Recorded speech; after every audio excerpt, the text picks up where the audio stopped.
خود کتاب کے اندر موجود ہے، تو عربی تعبیر آپ کو کتاب میں مل جائے گی، یعنی متن میں، جس کو پڑھیں گے ہم لوگ. لیکن یہ ہے کہ یہ اردو کے اندر اس طرح آپ یاد رکھیے کہ میت کا وہ رشتہ دار جس کا حصہ مقرر نہیں ہے، جو اصحاب الفرائض سے بچا ہوا لے لے اور تنہا ہونے کی صورت میں پورا مال لے لے. اب جیسے بیٹا اگر تنہا ہو، میت کو باپ کا پورا مال بیٹا لے لے گا. اگر ماں بھی موجود ہے، بیوی بھی موجود ہے مرنے والے کو، تو ماں کو دینے کے بعد، بیوی کو دینے کے بعد بچا ہوا مال بیٹا لے لے گا. اگر بیٹی بھی ہے تو بیٹی تو ذوی الفروض ہے، لیکن ہر ذوی الفروض اپنے بھائی کے ساتھ اسبا ہو جاتی ہے.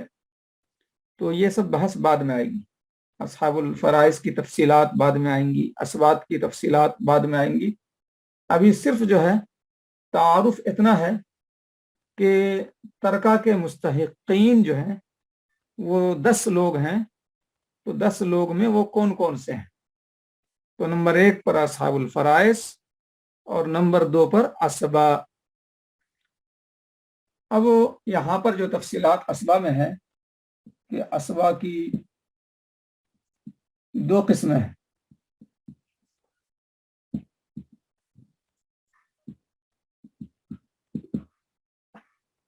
اسبا نسبی اور اسبا سببی. اس کی وضاحت اس لیے ضروری ہے کہ یہ بحث اس کے اندر موجود ہے. 10 مستحقین میں اسبا سببی بھی ہے، اس لیے اس کی وضاحت جو ہے ضروری ہے. ایک منٹ.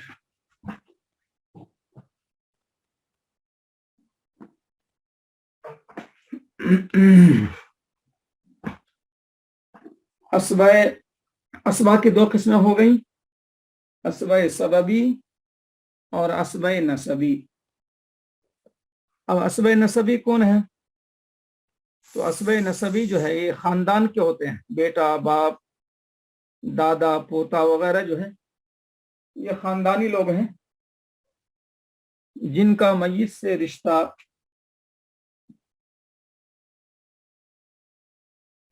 اسبا سببی کا مطلب ہوا اسبا نسبی. اسبا نسبی کا مطلب ہوا جس کا رشتہ میت سے ولادت کا ہو.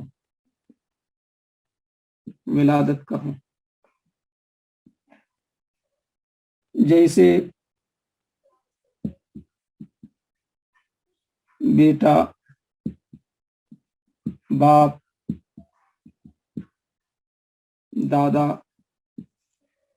میت کا بیٹا، میت کا باپ، میت کا دادا، ان سب کا رشتہ جو ہے میت سے خونی رشتہ ہوتا ہے، خاندانی رشتہ ہوتا ہے، نسلی رشتہ ہوتا ہے.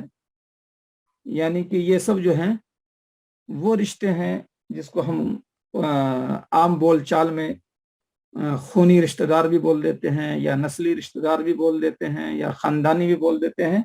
اسی کو کہا گیا ہے ولادت، جس کا رشتہ میت سے ولادت کا ہو، جیسے بیٹا، باپ، دادا. یہ ہو گیا اسبا نسبی. نسبی یعنی نسب کی بنیاد پر یہ اسبا ہے.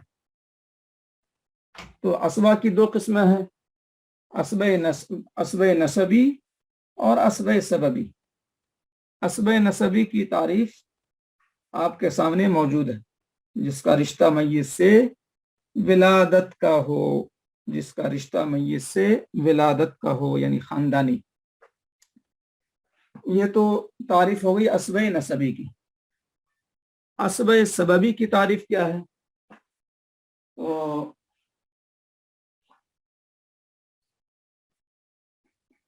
اب جو ہے آپ کو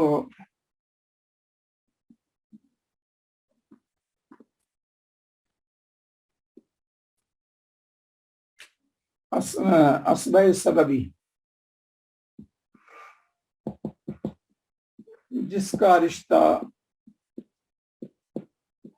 میت سے عتاق کا ہو، آزاد کرنے کا، یہ دور نہیں ہے. جیسے بلکہ کہیے کہ جسے مولے عتاقہ کہا جاتا ہے،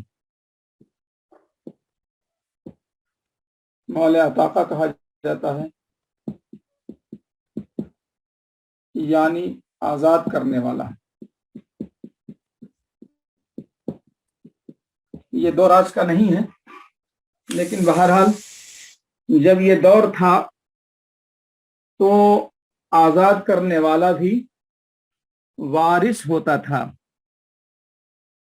تو اس کو تھوڑا سا، چونکہ یہ غیر مانوس بات ہے، تو اس کی وضاحت تو تھوڑی مزید آئے گی 10 مستحقین میں، چونکہ یہ نمبر 4 پر آتا ہے، یہ بلکہ نمبر 3 پر آتا ہے. ہاں، نمبر 3 پر آتا ہے.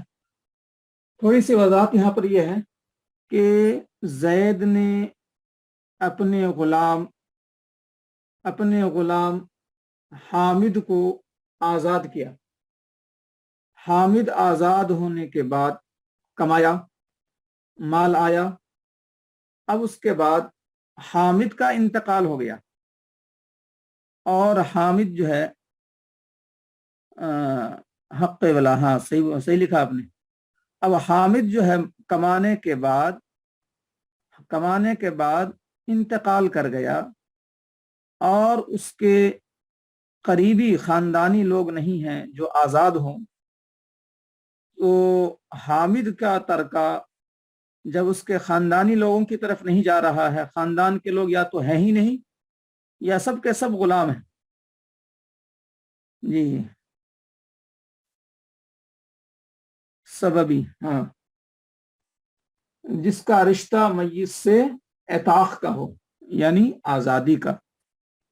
تو میں مثال پہلے سمجھ لیجئے، پھر بات واضح ہو جائے گی. زید نے، ہاں وہ لکھا ہوا ہے، زید نے حامد کو آزاد کیا. مثال غور سے سن لیں.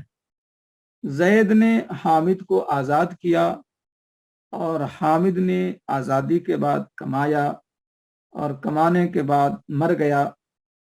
اب حامد کا مال مرنے کے بعد اس کے خاندانی لوگ کوئی لینے کے حقدار نہیں ہیں، اس لیے کہ سب کے سب لوگ غلام ہیں اس کے، حامد کے. یا یہ کہ حامد کا کوئی ہے ہی نہیں دنیا میں، تو لے دے کر اب بچ گیا حامد کو آزاد کرنے والا شخص زید.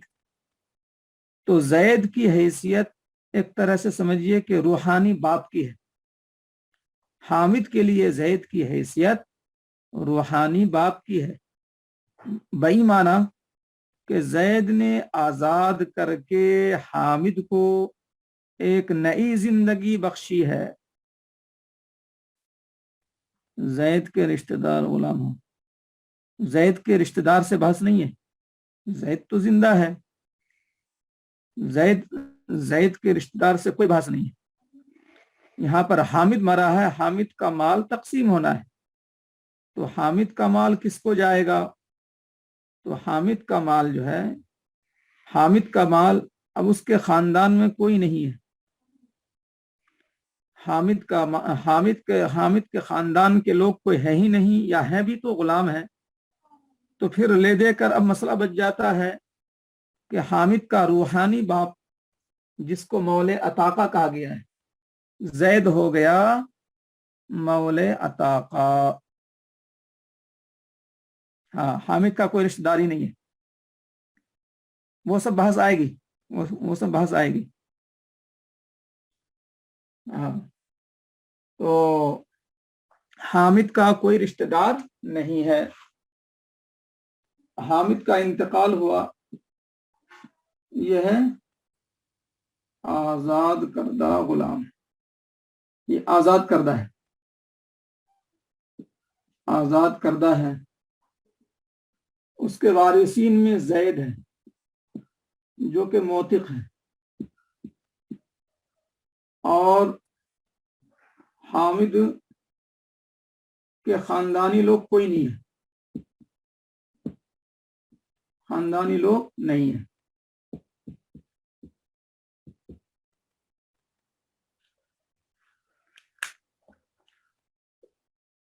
تو حامد کا مال زید کو ملے گا، اس لیے کہ حامد کے خاندانی لوگ نہیں ہیں۔ تو غلاموں کا زمانہ جب تھا تو غلام جو ہے ایک ملک سے دوسرے ملک پہنچ جاتا تھا، مارکیٹ میں اس کو بیچا جاتا تھا، اور اس کا کبھی خاندان جو ہے کچھ پتہ نہیں ہے، تو یا اس کا خاندان ختم ہو گیا ہے، وہ اکیلا بچ گیا ہے، یا خاندان کے سارے لوگ غلام باندی بنے ہوئے ہیں، تو غلام باندی جو ہے وہ میراث کے مستحق نہیں ہوتے ہیں۔ اگلی فصل میں وہ بات آئے گی۔ تو حامد آزاد کردہ ہے اور زید موتق ہے، زید موتق ہے، اور اسی کو کہا جاتا ہے مول عتاقہ۔ زید موتق ہے اور یہی ہو گیا مول عتاقہ۔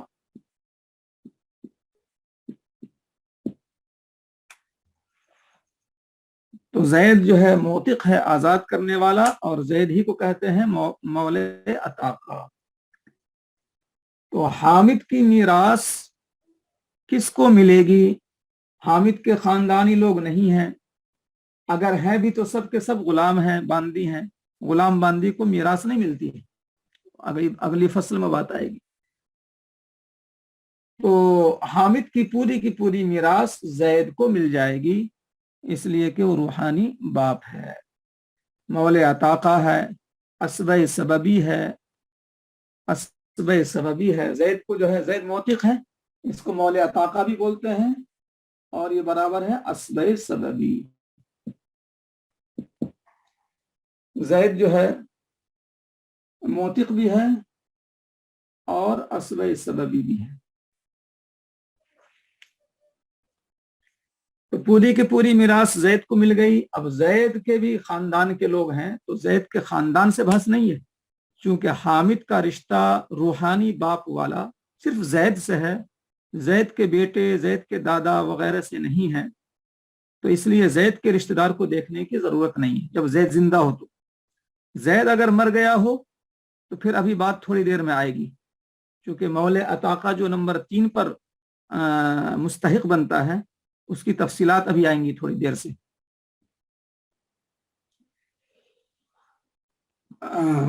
اب جو ہے آپ یہ دیکھیں، بورڈ پر موجود ہے، آپ غور سے تحریر پڑھیں تو سمجھ میں آئے گا۔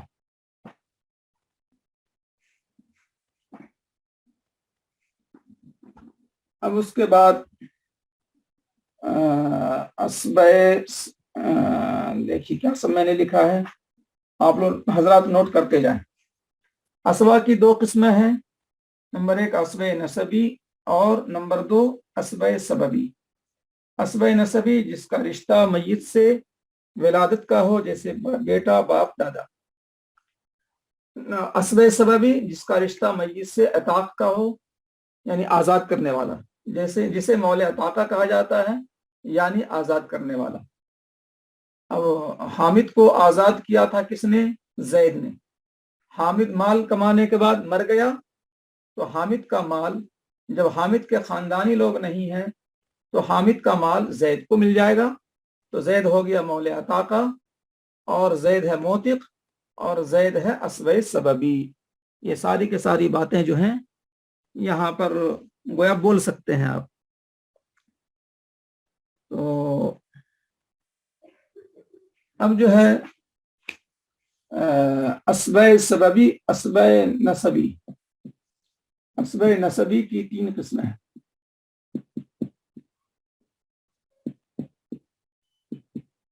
نمبر 1 یہ جو اسبہ نسبی ہے، جس کا رشتہ میت سے ولادت کا ہو، جیسے بیٹا، باپ، دادا، تو اسبہ نسبی کی 3 قسمیں ہیں، اسبہ بنفسہ اور اسبہ بغیرہ اور اسبہ ما غیرہ۔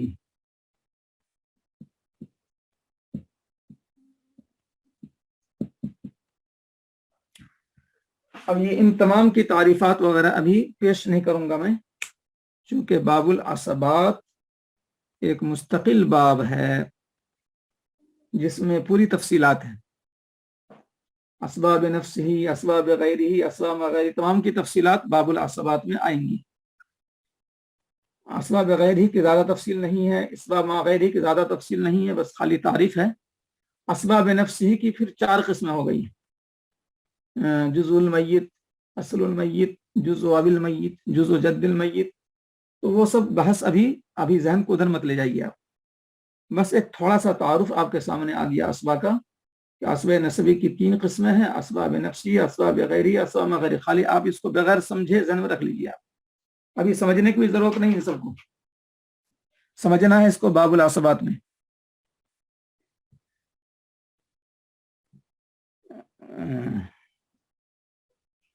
اب جو ہے آپ نے جو نوٹ کیا ہے وہ نوٹ کیا ہے کہ ترکہ کے مستحقین جو ہیں وہ 10 لوگ ہیں، اس میں سے ابھی صرف جو ہے کتنے لوگوں کا آیا؟ 2 لوگوں کا آیا، اصحاب الفرائض، اور اصحاب الفرائض کے بعد اسبۂ نسبی، تو 2 ہو گئے۔ اب اس کے بعد بات آئے گی نمبر 3 کی۔ نمبر 1 میں اصحاب الفرائض کے مستحقین 10 ہیں، لکھ دیتا ہوں یہاں پر 10 ہیں اصحاب الفرائض۔ نمبر 2 میں اسبۂ نسبی، نمبر 3 میں اسبۂ سببی، اور نمبر 4 میں اسبۂ سببی کے اسبۂ سببی،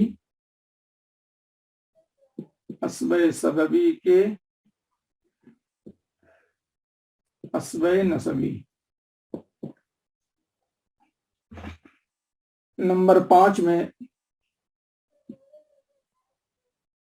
ذوی الفروض نسبیہ،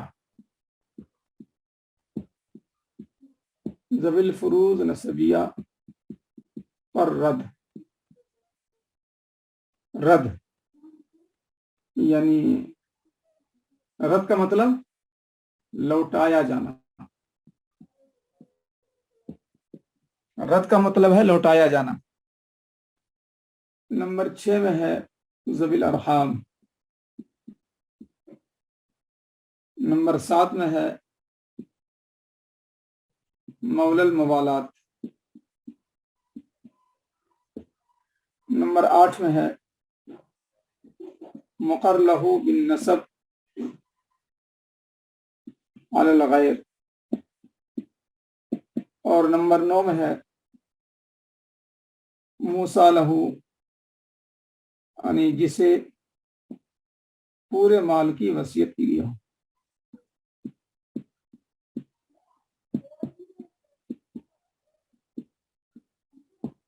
نمبر 10 میں ہے بیت المال۔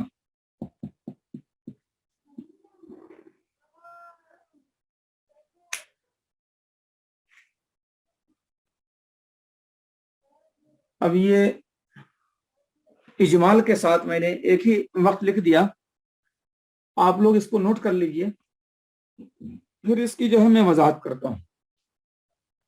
پہلے آپ لوگ اس کو نوٹ کر لیجئے تاکہ ایک تھوڑا سا آپ لوگوں کے ذہن میں رہے۔ 4 نمبر میں ہے اسبۂ سببی کے اسبۂ نسبی۔ کیا آپ لوگوں کو لکھا ہوا نظر نہیں آ رہا ہے؟ جو میں نے لکھا ہے یہ سب کلیئر نظر نہیں آ رہا ہے؟